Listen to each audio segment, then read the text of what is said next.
Đến ngày Tết năm nay con không yên lòng, nhớ gia đình và mẹ nhà. Đến ngày Tết năm nay không có chúng ta, sống cùng nhau đủ mà như cũ. Mặc dù trái tim con sống cách xa mẹ, chân tình con với mẹ vẫn tha thiết.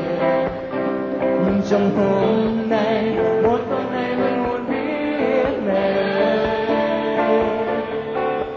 có hạnh phúc không?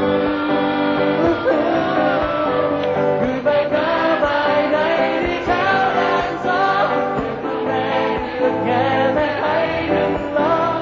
Con ở bên đây vẫn khỏe thoải mái và bước tiếp vang trái tim dũng cảm.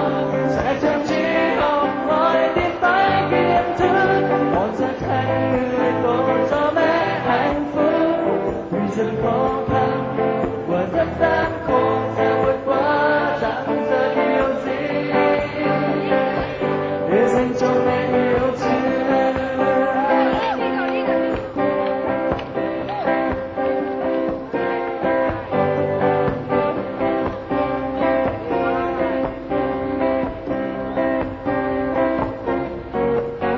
Đến giao thừa năm nay ai cũng vui mừng, đón mùa xuân chào năm mới.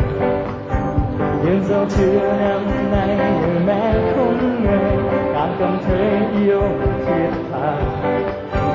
Mặc dù trái tim con sống cách xa mẹ, chân thành con với mẹ là thiên.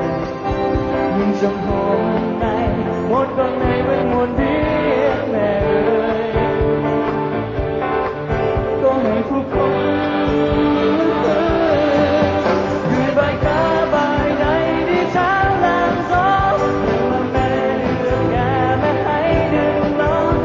Con ở bên đây vẫn khỏe thoải mái và bước tiếp vang trái tim dũng cảm. Phải chăm chỉ học hỏi tìm tới kiến thức, con sẽ thành người tốt cho mẹ hạnh phúc. Vì rất khó khăn và rất gian khổ sẽ vượt qua, chẳng sợ điều gì để dành cho mẹ yêu.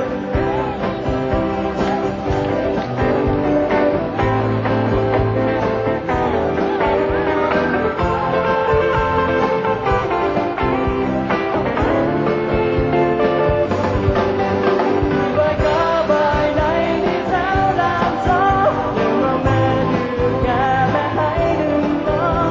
Con ở bên đây vẫn khỏe thoải mái và bước tiếp vang trái tim dũng cảm. Hãy chăm chỉ học hỏi tìm lấy kiến thức, con sẽ thành người tốt cho mẹ hạnh phúc.